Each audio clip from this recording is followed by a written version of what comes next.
Guys, I was just about to brag on this bike. The video today is going to be about the Trek Marlin 6 and my reasons why I think it's a real mountain bike. But today we might actually have our first issue ever with the Trek Marlin 6, and I've had experience with this bike since 2020, so about 2 years now. And this is the first time that I've had a flat tire out of all those things I've done with this bike.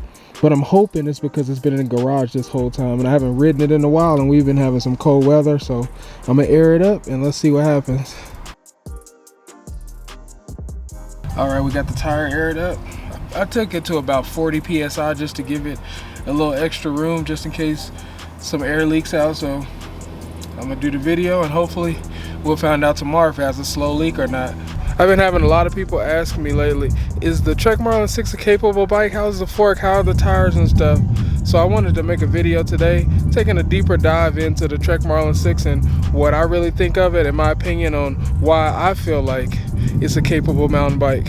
Everything I have on here is all stock. I haven't upgraded anything, so everything I'll be talking about with this bike will be straight out the store or out of the box, however you get it. All right guys, let's start with the frame. The frame is really good because you get the same frame with the 6, the 7, and the 8. So even though you pay a cheaper price for the 6, you still get the same frame as other bikes. And the things I talk about are in no particular order. I'm just gonna do a quick rundown of the bike and the important things that I feel like are huge for this bike and it being a capable mountain bike. All right, second, which is why I was so happy when I saw this on this Marlin, because I had the 2020 Trek Marlin 6 and I had a 2x drivetrain. But when I saw this one had the 1x, it's got the 1x10 drivetrain and it's a Shimano Dior, which is an awesome drivetrain for the price.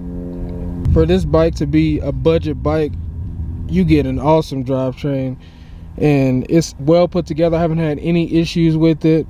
I've been riding it pretty hard. I've been taking it on some pretty chunky and technical trails and I haven't had any chain slap or chain popping off or anything. It's been super sturdy. If you guys wondering why I got the dork disc on there, it's because I don't mountain bike as much with this bike because I have another mountain bike that I do most of my mountain biking with. That's this full suspension, the Polygon 6Q D6, but I like to ride this in the city a lot, so I like to keep this stuff on there, I guess. I mean, I guess I could take it off, it don't matter, but I haven't done it yet. As crazy as it sounds, these pedals have been holding up also.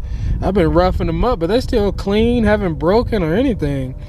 I guess my shoes are doing a good job, but these pedals, I mean, they no slouch. They lasted this long. I've had this bike almost a year now, I'm guessing, or maybe less, I'm not sure, but I know I've had it long enough to wear these pedals out and they still chugging along. So in my honest opinion, the drivetrain is what really made this bike a real mountain bike in my opinion. But let's go continue on to the next things on the bike. I get a lot of questions about this fork. It's a SR Suntour XCT30 and I'm not really familiar with Suntour forks, so I can't really give you any backstory or anything, but I can only give you my real-time experience and it's been pretty good. I mean, in Colorado I have a lot of chunky stuff, so with this bike you would definitely feel it. It's a little rough, but one thing I will say is it'll make you a better rider because you'll want to try to weave through those techie areas and try to smooth out the trail. So this fork it might not be the most capable, but it'll definitely make you a better rider and it's a very good entry-level fork. You also have the lock and unlock with the fork, so that's always nice to have just in case you want to climb and you want to lock that fork out, be able to get some momentum and get some stiffness up front. You can lock and unlock it. While I'm thinking about it, this is a medium large that I ride.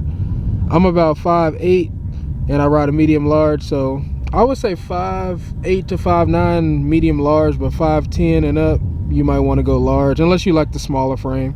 Now one thing I will say holding this bike back are these tires. So these are Icon Maxxis tires, more cross-country style tires. They're not bad, but you would definitely want to step up to some more aggressive tires because the ride can be a little rough with these tires, but straight out of the box you get some good tires for the amount of money you pay, so I can't complain. I haven't had any issues and the tire is still inflated.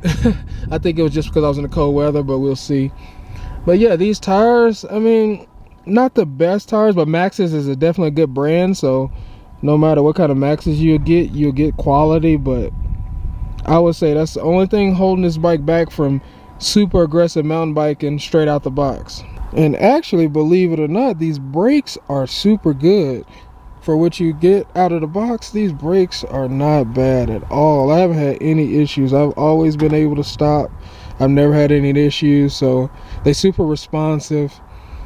Can't complain about the brakes. The bars, I would like for those to be a little wider, but I mean, you can't complain with these bars. They're perfectly fine. If I had to say anything about the bars, I would just like them to be a little bit wider.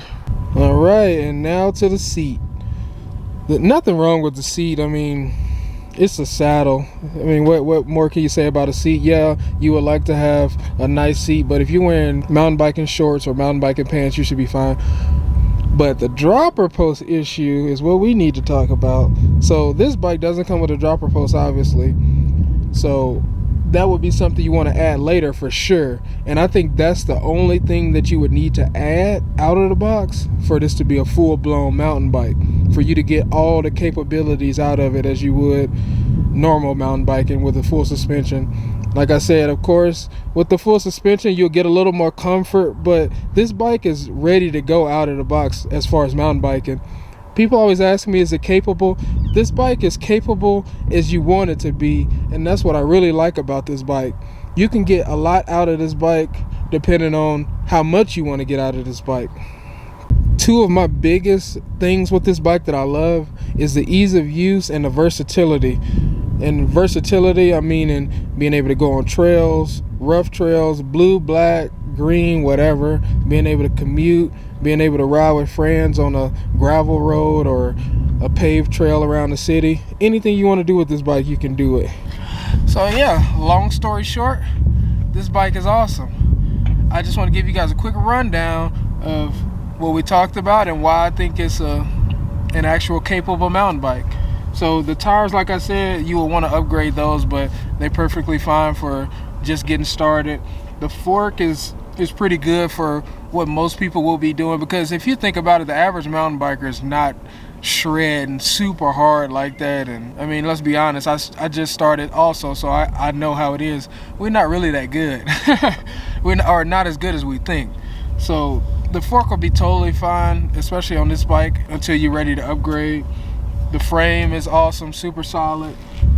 The drivetrain is awesome. I think the drivetrain is the best part of the bike. That's what sets it over the edge for me as far as being able to actually mountain bike and being capable. The brakes are awesome for what you get out of the box. I haven't had any issues, and I've been doing some crazy downhill with this bike so far. I would say the only thing about this bike that I would say holding it back, other than the tires, but like I said, the tires are fine until you want to upgrade, is the dropper post. I think a dropper post is on like $100, $150. I'm not sure. I think that's what my bike shop quoted me at. But yeah, I would say this is an awesome, capable mountain bike. Add a dropper post and you be ready to go. So that's a quick rundown of why I think the Trek Marlin 6 is an awesome bike, awesome, capable mountain bike. Let's get it correct. This is a mountain bike. So let me know what you guys think in the comments about this bike. Make sure you hit that like and you comment and subscribe. I appreciate you guys watching, and I'll see you guys in the next video.